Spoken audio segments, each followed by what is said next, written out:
আসসালামু আলাইকুম। যারা ছেলে মেয়েদেরকে দিনের শিক্ষায় শিক্ষিত করেন না, তারা যে কত লসের ভিতর আছেন ভাবতেই পারবেন না। আমি গত কয়েকদিন ধরে আমার ছেলের জন্য মেয়ে দেখতেছি।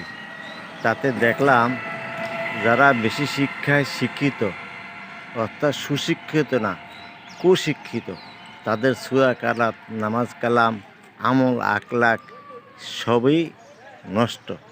আর যারা ইসলামী শিক্ষায় শিক্ষিত হয়েছে, দিনই শিক্ষা লাভ করছে, তাদের মূল্য আকাশচুম্বী। এখন এলা ভাবতে পারেন দুনিয়া ও আখেরাতে তাদের মূল্য কতটুকু আছে।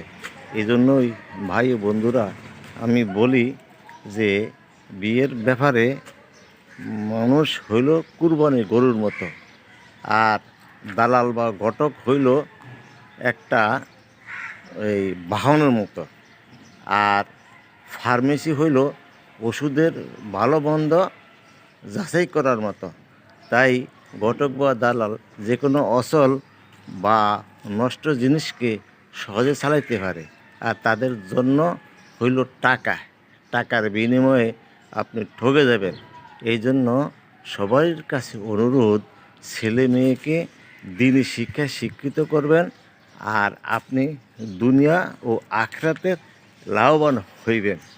আর এই ছেলে মেয়ে যদি অশিক্ষায় শিক্ষিত হয়, আপনাকে বৃদ্ধাশ্রমে পাঠাবে, আর আপনার বৃদ্ধকালের জীবনটা তছনছ হয়ে যাবে।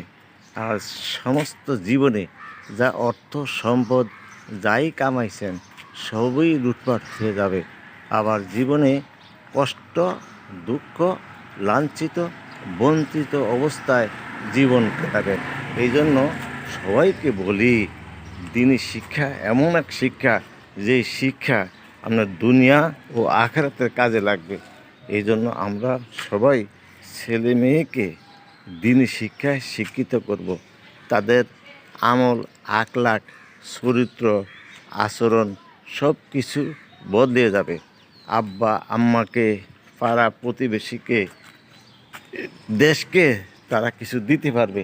আর তাদের আচার ব্যবহারে আপনি সবসময় সন্তুষ্ট থাকবেন। অন্তর থেকে আল্লাহর কাছে দোয়া করবেন, আর এই দোয়াটা বাপ মা কবরে বসে পাবে। আসুন আমরা সব সময় ছেলে মেয়েকে দিনী শিক্ষায় শিক্ষিত করি, তাহলে আমাদের জীবনটা ধন্য হব, আমরা সফল হব, আল্লাহর কাছেও আমরা জবাব